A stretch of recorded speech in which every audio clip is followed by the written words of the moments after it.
Audio? Okay.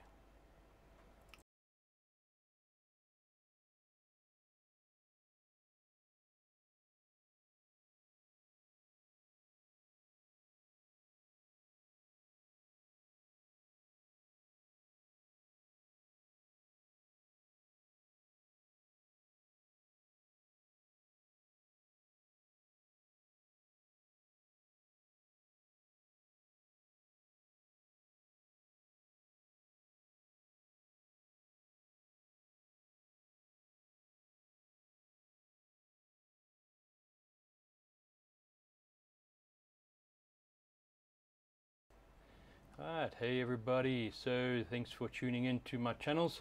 Let's just get up on the stream there. Hey, how's it going? My name's DrWeez, and well, today, very quickly, we've got the G703 still on the workbench.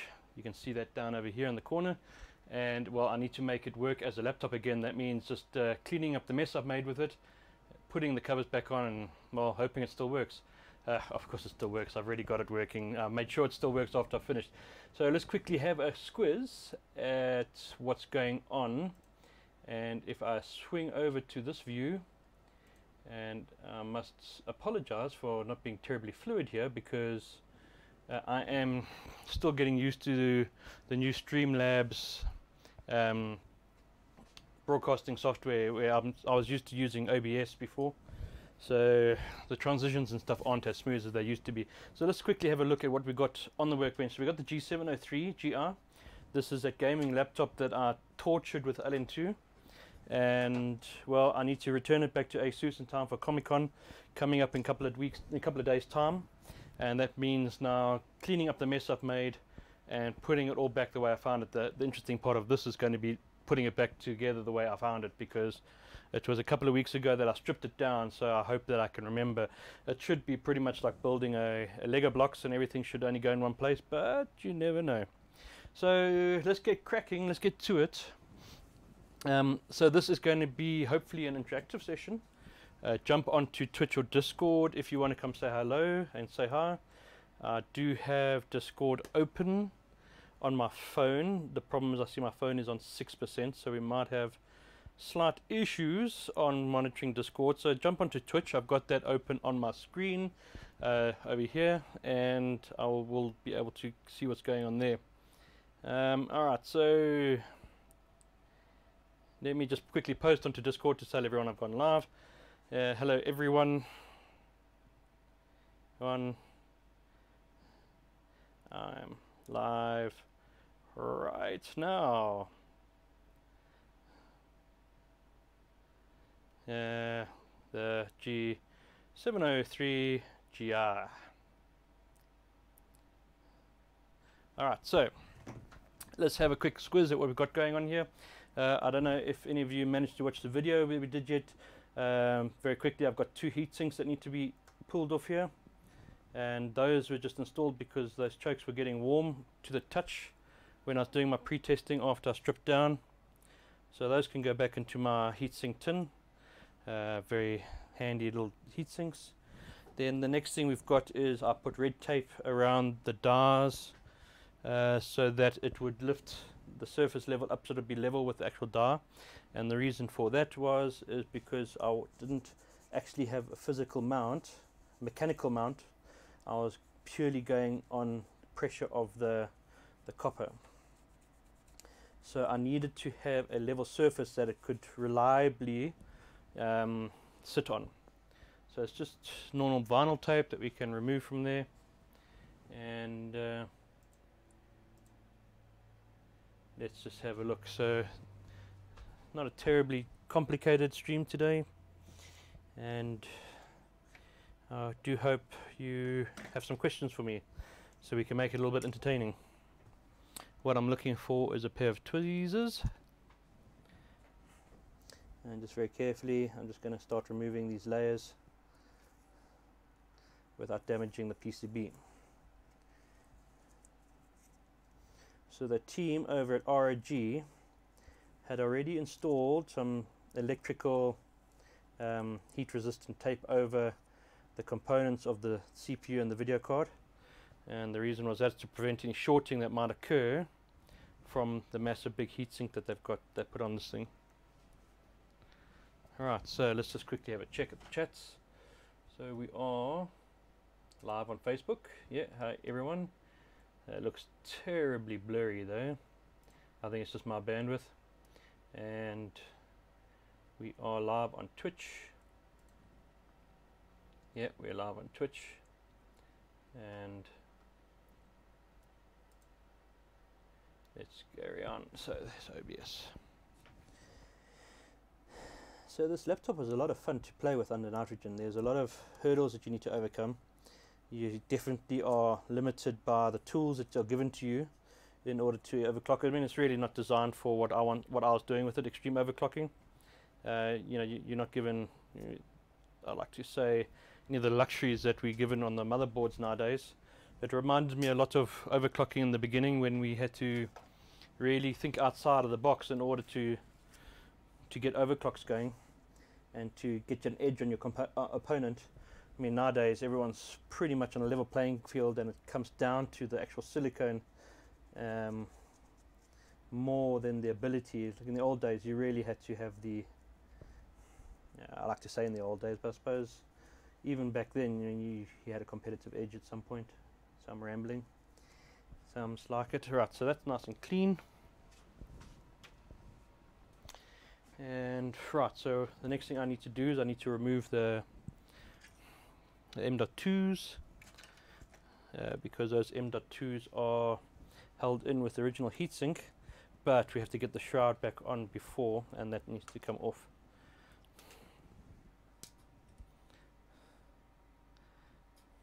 So two M.2s with a nice little bit of thermal pad on there for heat, and that I think is that. Now the next thing we'll put back on is the original heatsink, so we're going to need some thermal paste to replace what we've cleaned off, and then I'm just going to check these thermal pads out. Maybe I'll clean it up and I'll see how much thermal pads left on the heatsink, and then maybe what I'll do is I'll just clean it up and I'll put a new thermal pad on there. It all depends on how much contact it's going to make, so we'll need to test that. We'll start off with a dry run on the CPUs to check those thermal pads.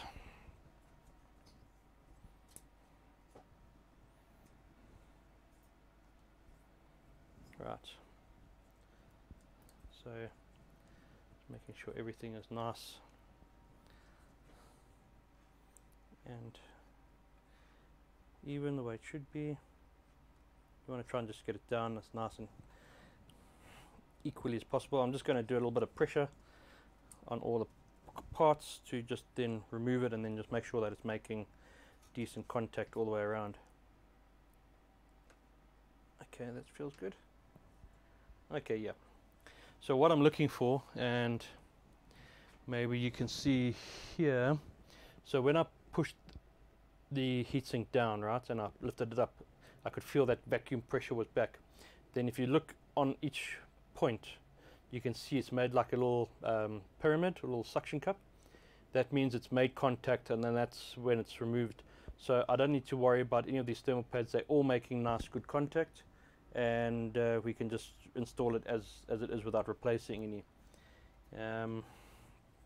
So let's get the thermal paste in. We're going to use I've got some thermal grizzly here, and I'll just put a healthy amount on there. Rather have too much than too little.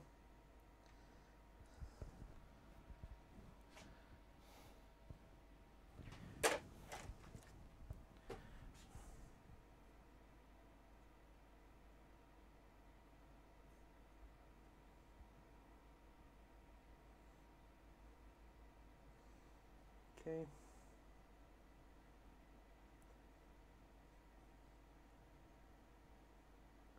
So I'm a firm believer in the spatula method of applying thermal paste. I put a really healthy layer on and then spread it out to ensure that when I put pressure on, it's going to just ooze out the sides, which will give it a good foundation for a long life, hopefully. Right, so let's put the heatsink back on. Bye-bye Core i9, 8th generation Core i9 processor. bye bye 1080. Okay, now remembering screws, one there, one there, one there, so it's 3 on the fans, and then those 2. I think that was it. What I mustn't forget to put back is these pieces of tape. Right, so what these were used for is to ensure that the air from the fan is forced through the copper and not sort of randomly out the side, so maximizing airflow, and that will make a major impact if you'd forgotten to put that back on. Alright, so we do the same thing this side.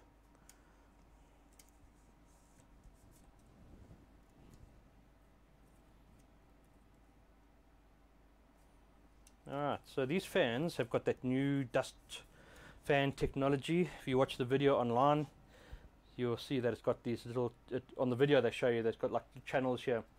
So what happens is, instead of pushing the dust through this way, the dust is forced around this, the edge here, and then through these little channels on the side. So, and it actually blows out the back. There's, you can see clearly, but I can't show you now because everything is broken, not broken, but everything's apart here. But you can clearly see there's like a dust path for it to exit there. And it's supposed to be some new technology, it's supposed to be quite fancy. I don't have the mechanics to test it, so we'll just have to go on face value and say that's awesome. So we've got different types of screws, and if we have a look here, if you can see, we've got these little screws which are silver and chubby. Now if I'm not mistaken, those are going to be for your 2 M.2s because they've got little warranty void stickers on them. Then we've got a collection or selection of smaller ones, and I'm going to categorize them to try and work out where they're from. So that one's got a warranty sticker on, so that I think is from the mechanical drive.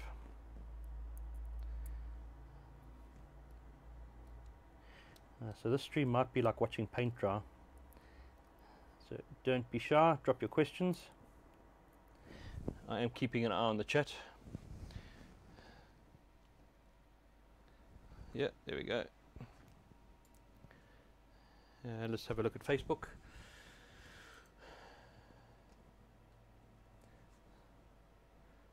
Alright, so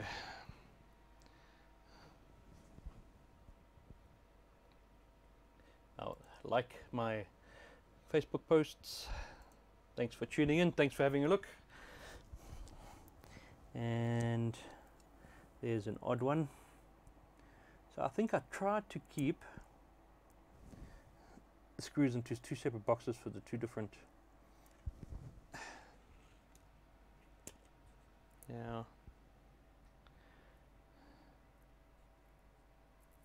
So there are 2 caution screws as well. I might need to go and watch the video, but I think these screws are all pretty much the same. There are some thicker ones here, and I can just count up the number of thicker ones. I think that's going to be the easiest part, I think. So there's thinner ones and thicker ones. Everything should go back like putting a car back together. You shouldn't have any spares left over, but if you do, well, they must have put spares in for us, right?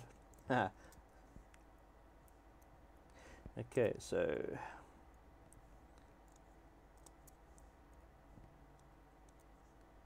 and I must be honest, I was a little bit of an excited child when taking this apart, so I didn't pay too much attention either. So we've got some odd ones, we've got some warranty void ones.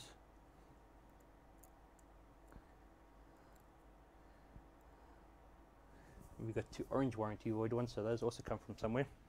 Now we've got 8 screws to go on the GPU, and if we have a look here, there's a yellow sticker. So we've got on this box here, we've got 2 yellow stickers, screws.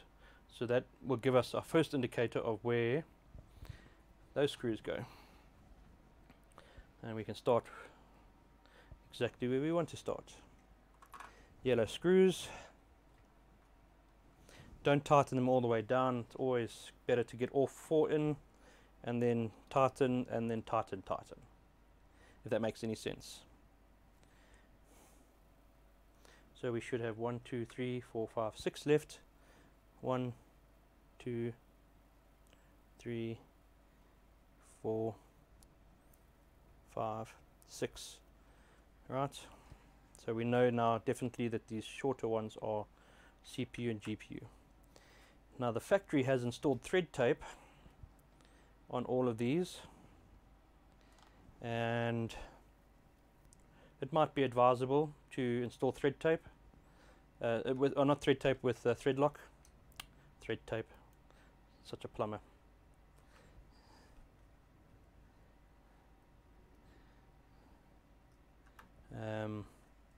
But the thread lock stuff that I've got is like super glue. I don't want to do that, and then they can't ever take it off again. So I would, if they would want me to put it back with thread lock, I would need them to supply me with the model number, or the part number for the strength, or the strength that they would want to use. So for those of you that don't know what lock nut tight is, or thread lock, it's like a glue that you put in that stops it from the bolts from vibrating out, or the nuts from vibrating out. Not crucial, but if you want to get technical, maybe they even tightened everything here to specific torque, which means then I'd need the specifications in order to do that, but just use common sense, I guess, at the end of the day. Right, so that's our 4 screws done on both the GPU and CPU. Next we're looking for 3 screws to do on both the fans, and we've got 3 screws there. It's not enough, and I think we'd be looking at a long thin screw maybe. So these are long thin screws.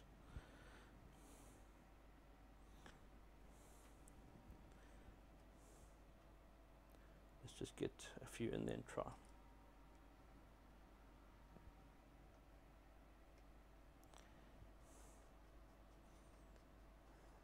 Okay, that's good. So what I've got on my screwdriver is just a small amount of press stick.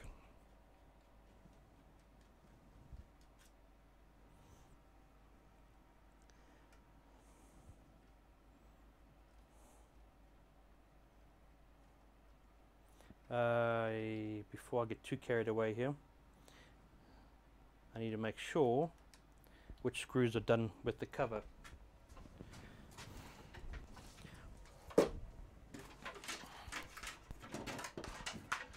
So what I mean is that this cover should come over, right? So as to not put screws in before the cover goes on, because then you'll have a bad time. So these 2 with the fan are done after the cover's on. So that one and that one. And that would be why when I tried to use the thin screw there, it just was in and out. So the thick screws are for the shroud, the cover.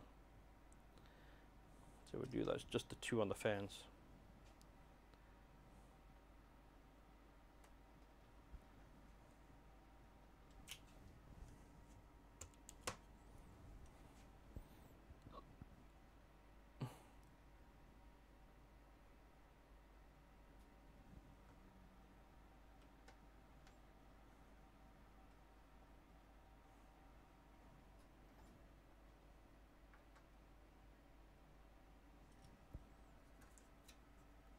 Okay.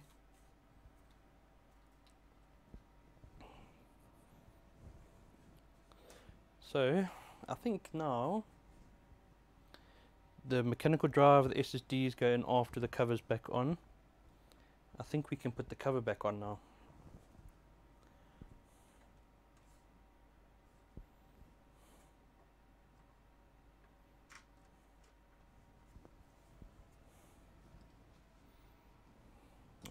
this should just clip back in place.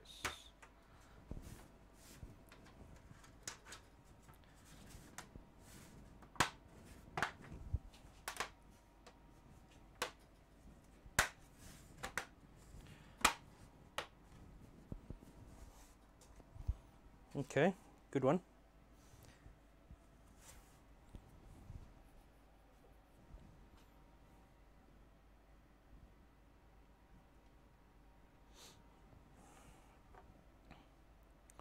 So let's separate out the short screws from the long screws, the skinny screws and the thick screws. 1, 2, 3, 4, 5, 6, 7, 8, 9, 10, 11, 12, 13, 14. 1, 2, 3, 4, 5, 6, 7, 8, 9, 10, 11, 12. So it's 2 of those screws are thin screws. Now which 2 are the thin screws? We need to have 1, 2, 3, 4 there. 1, 2, 3, 4 and 2. Yeah, so that's right. 1, 2, 3, 4, 3, 4. Okay, so we've got all the screws at least. Now it's just to go through and tighten everything up.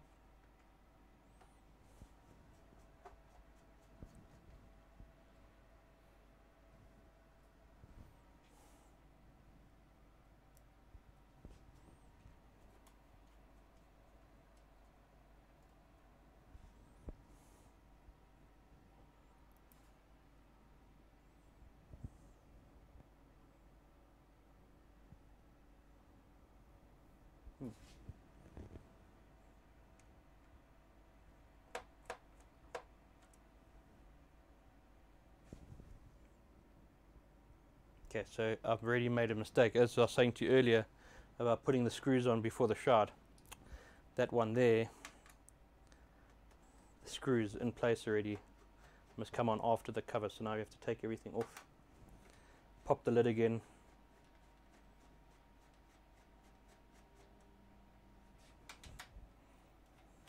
Luckily we didn't get too far in before realizing our mistake, right? There we go.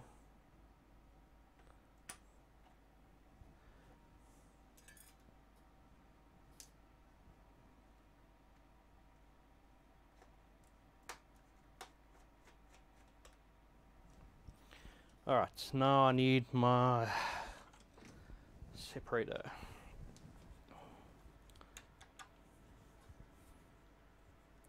This is the worst part of taking it apart, because this is where you can actually damage the plastic. You got to be super careful not to force anything and not to wedge anything with your pry tool, because the minute you start wedging in the wrong places, you actually damage the plastic.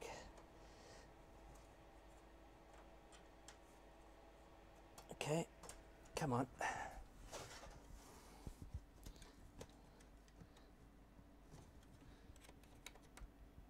There we go.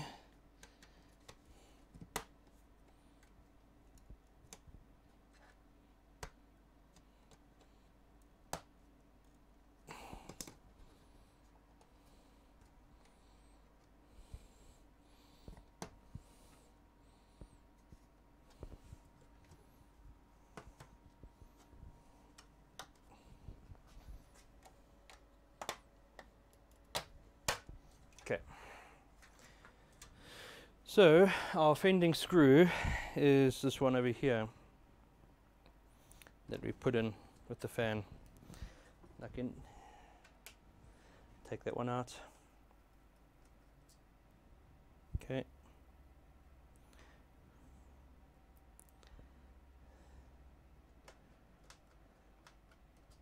Okay. Let's try again. Just double check this one. Yeah, that one looks right. Okay. Okay.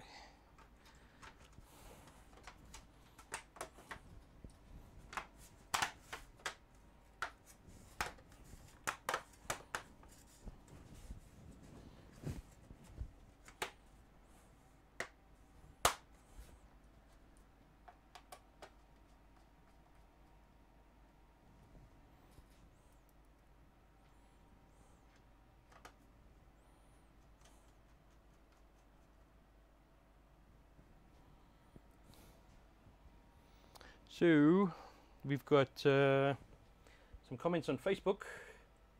Let's have a look. See. Well, the camera keeps turning off. It's very frustrating. I need the firmware. Hey Anton, thanks for tuning in. How are you keeping, bud? Let's just see. There we go. How's it going, Anton? Been a while, bud. What's news?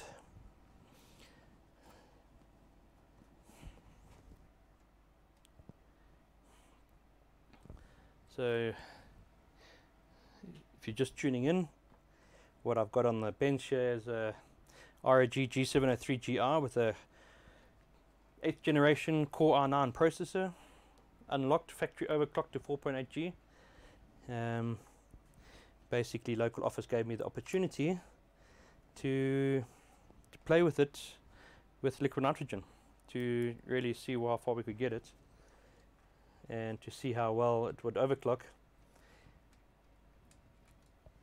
And my findings are, my impressions with the laptop, it's actually very well tuned from the factory. So with the 4.8, with the cooling that it's got and the 4.8 clocks, it's actually very well tuned. Even with the liquid nitrogen, you couldn't really take it much past 4.8 with the voltage restrictions. So when you take that into consideration, it's really well balanced and bang for your buck as far as the laptop is concerned. And factory overclock. What was surprising, well, not really surprising, I suppose.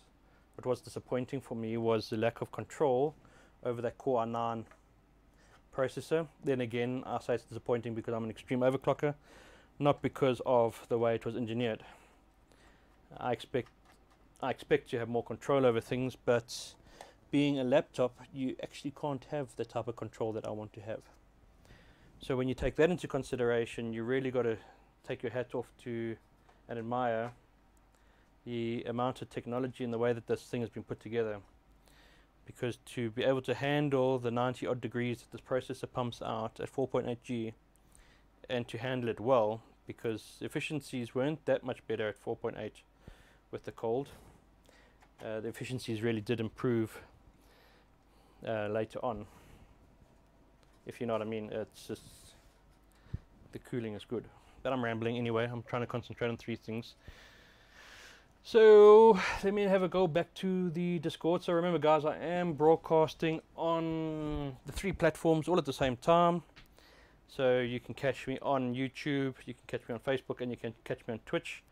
It is syndicated out, so you can watch on your favorite platform. And I do monitor the chat on Discord and on Twitch. Unfortunately, Facebook doesn't have the friendliest of chat interfaces, so I don't really worry too much about it. I do get back to all the DMs and the questions after the stream.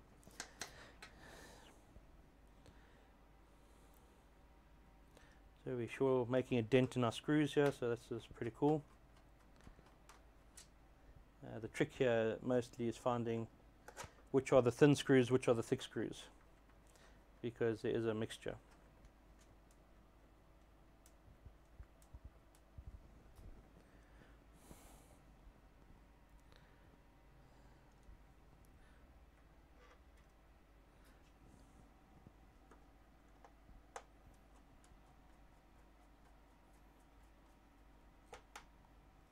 This one's marked M2-8L, but that one's also marked M2 times 8L.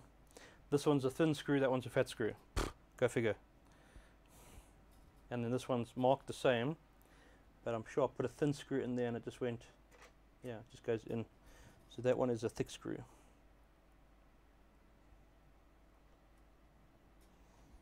Now, my number of thick screws is dwindling.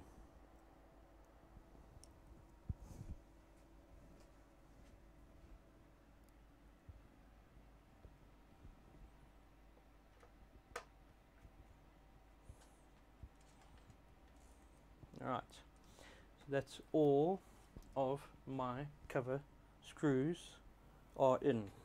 Nope, missing one more here on the corner.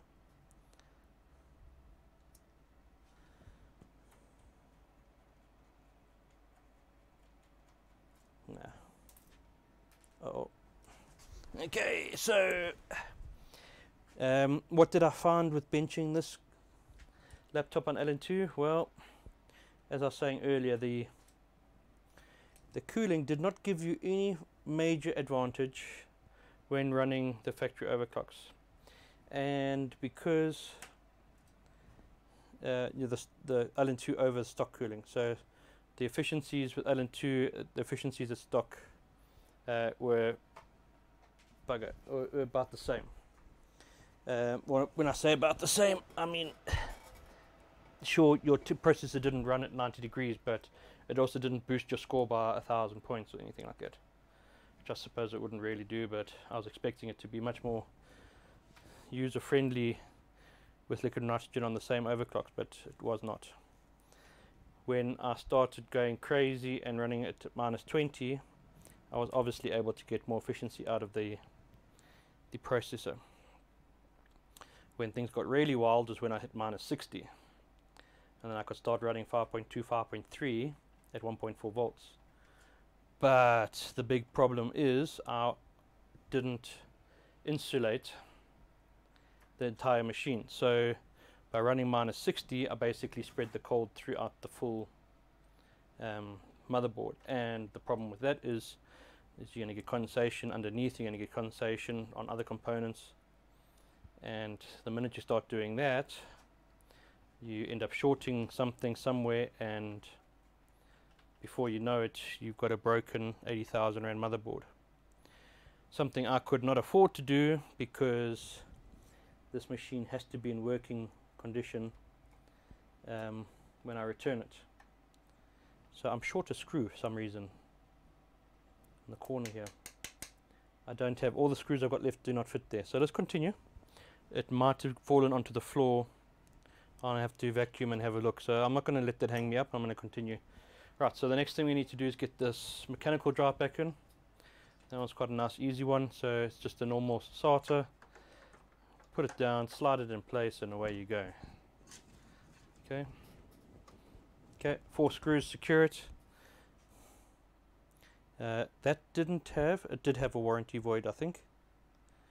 The SATA, no, the SATA had no warranty. No, it did have a warranty void on it.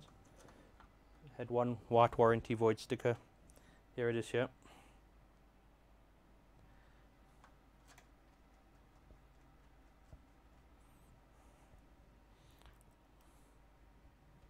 So there's 2 types of warranty void stickers in this laptop. You've got the ones here on your hard drives.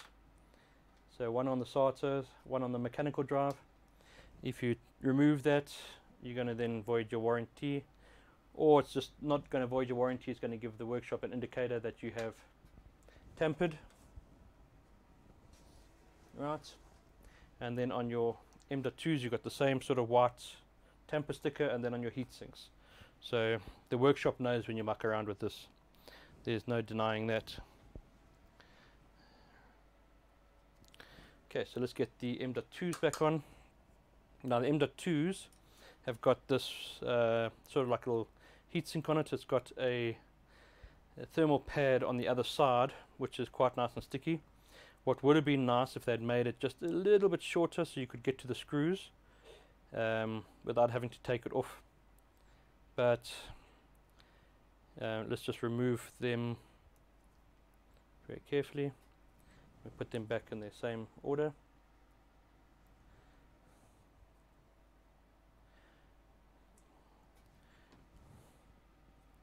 I'll take my sticker off. So I put a little sticker on it just to indicate which was left and right. No need for that anymore. Right. Intel SSD 760p series. Model. What can I? Oh, 512 gig. 512. Right, those are secured in place with the 2 little warranty stickers.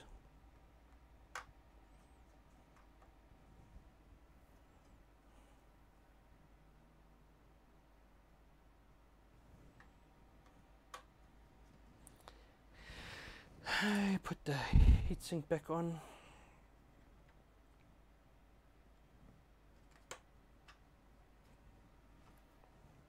Four screws.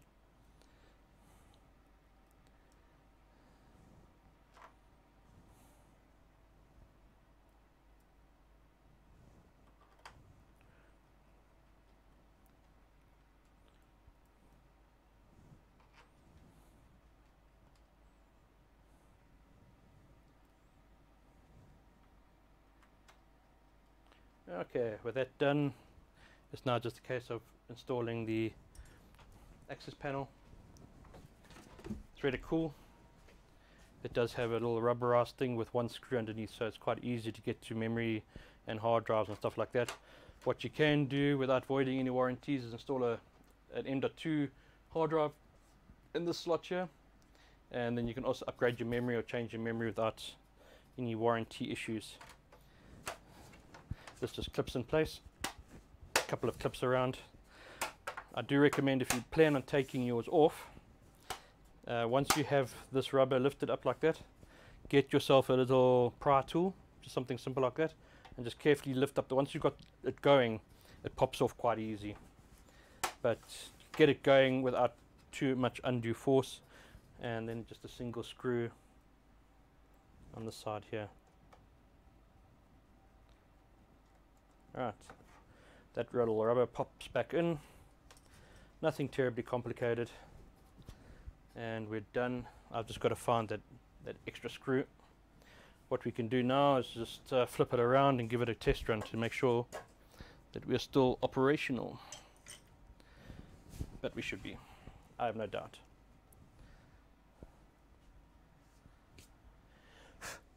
Alright, so we can plug the screen in so that you guys have something to see.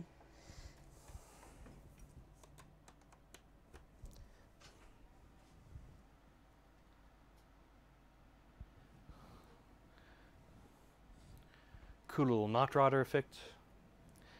We've got picture, happy days. Alright, H360 Net, thanks for tuning in. So that's the G703 GR back in one piece. I'm going to have to put that back in the box now and get that back to ASUS South Africa. So Comic-Con is coming up in 10 days time or 9 days time. Comic-Con South Africa. This laptop, as it is straight out my lab, will be on display there if you guys want to go and have a look at it. Let's just have a look. Has anybody have any questions on the chats, on the QA?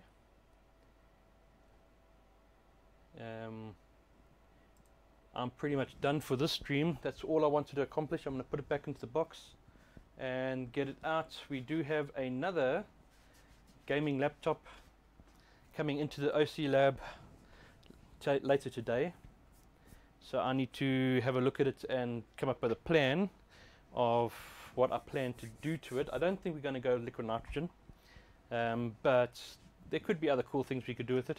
If you've got any ideas, don't be shy and drop me a message on one of my platforms. So you can direct message me on Facebook or Twitter. And yeah, I'm looking for some ideas, I guess, on that. Other than that, I think that's basically in a nutshell the G703. If you had a look at all of the scores uploaded, I don't know if should we go through the scores quickly, just very quickly, while I'm live and while everyone's here, except Risk. Okay, right, so some of the benchmarks that we ran, some of the results, some of the screenshots. We started off at Cinebench R15. Right, nice little pump there at the end.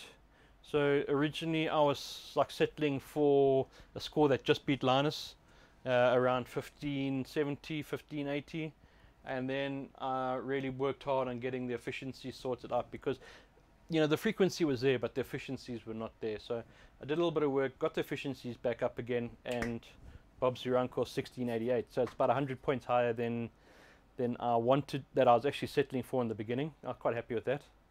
So that one was run at 5.2 basically, the final score.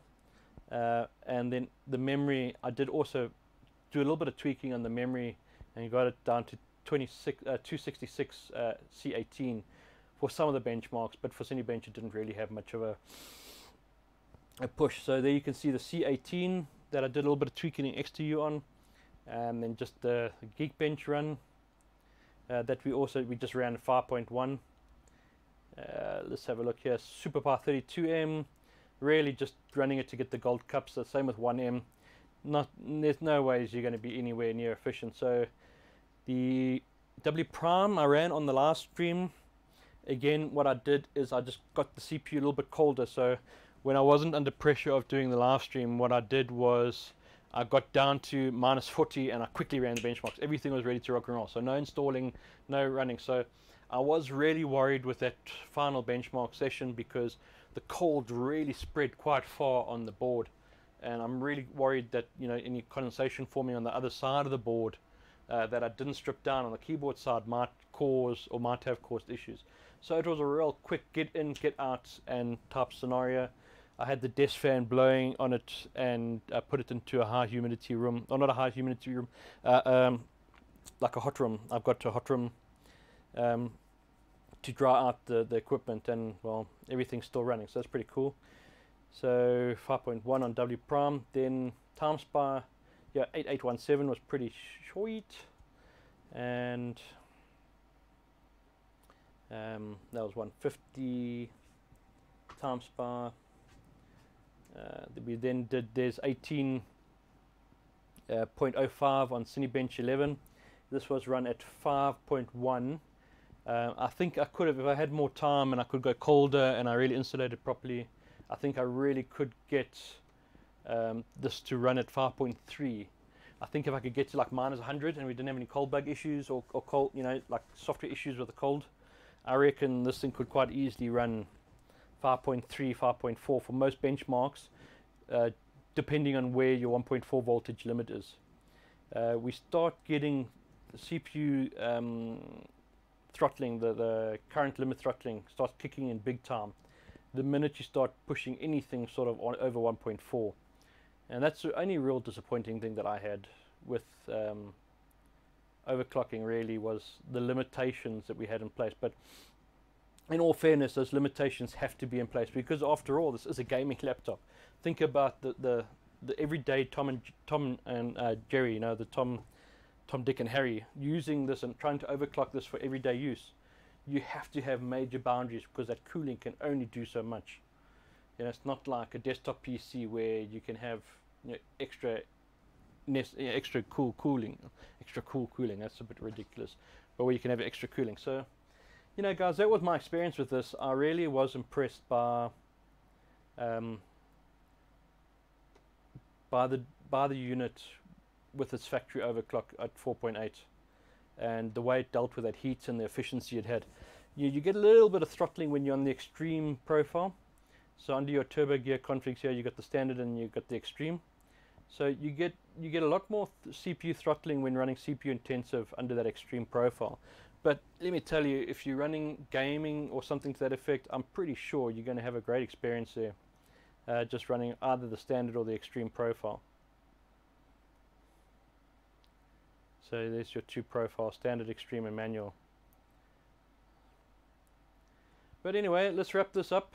I'm going to go and clean the OC lab once again. I always like to try and give it a bit of a,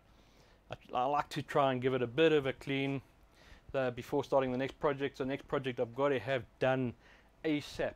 I've got a big life-changing experience coming to me next week, Wednesday, so things have to be wrapped up before then, right? All in all, the G703GR, fantastic little laptop. If you've got the bucks for it and you're in the market for a high-end desktop or a high-end laptop, then I would recommend it for sure. I have no hesitation in saying it's a pretty neat little device. And I'm going to leave it at that because I sure can't afford one myself, so no point in commenting too much. Quick question there from 360nat, the BIOS laptop is unlocked? No, unfortunately not. It's one also big thing that disappointed me when I went into the buyers for the first time. I expected, in all honesty, I don't know what I was thinking, but I was expecting to get a sort of ROG type gaming motherboard BIOS functionality, thinking it's an unlock processor, it's a high-end gaming laptop. But again, I go back to saying the ROG team have to limit what people can do with the normal package. What I would have liked to have seen though is at least the ability to turn on and off cores. So if you wanted to, instead of having 6 cores, 12 threads, you wanted to make it into a 4 core, maybe push that overclock up to 4.9, maybe with a little bit of better voltage handling. That's what I would have liked to have, that's what I would have liked to have seen, really. But maybe if there's a market for it, they'll do it. Personally, I believe that the average gamer just wants to have those 2 profiles. Let's do it, let's don't do it, and be done with it, you know. And for the markets it's intended to, I think it's absolutely perfect. I honestly do. Whether an extreme overclock is going to have a fun time with it, no, not necessarily. It's not designed for us, right? So let's just not criticize too much. I think they did do a good job. What I would like to do is see some competitors' high-end desktop, high-end gaming laptops, to see what they've unlocked and enabled. And I've got a sinking suspicion that it's going to be far worse than the options you got already available to you here. So yeah, yeah. Any other questions I can maybe give you some clarity on? Otherwise, I'm going to wrap this up. I think that's about it, right? Eh? Don't forget to come say hi on Discord. The channel is a bit quiet, but hopefully over the next couple of weeks we can pump up some more information in there. Other than that, guys, thanks for tuning in. Don't forget to like, forward, do whatever you do. Help me get a few more views, will help me generate more content. And yeah, until next time, thanks for watching. Happy benching. So before I wrap up, I got another question from OCTV, who pipes in right at the end there. If he was listening earlier, he would know I've already said I've got another gaming laptop coming into the lab. That's why we wrapped this one up now. I don't think we're going to get too fancy with it. It's going to be maybe more real world testing than crazy liquid nitrogen testing. Haven't quite decided what I want to do with that yet. So if you've got any ideas, drop a comment, drop a message, or whatever the case might be. I will do a reveal on the make and model this week, in the next couple of days. So keep an eye on Facebook and Instagram for that reveal. Yeah, that's basically what's coming up next in my nutshell. What's coming up next in your nutshell. Let us know if there's anything we can do for you on the stream, anything crazy. I like the crazy, so if you've got any crazy ideas, let me know. Until next time, guys, this time I'm saying cheers for now, goodbye, happy benching. And out. Thanks, guys. I'm out. And transition. Okay. See ya.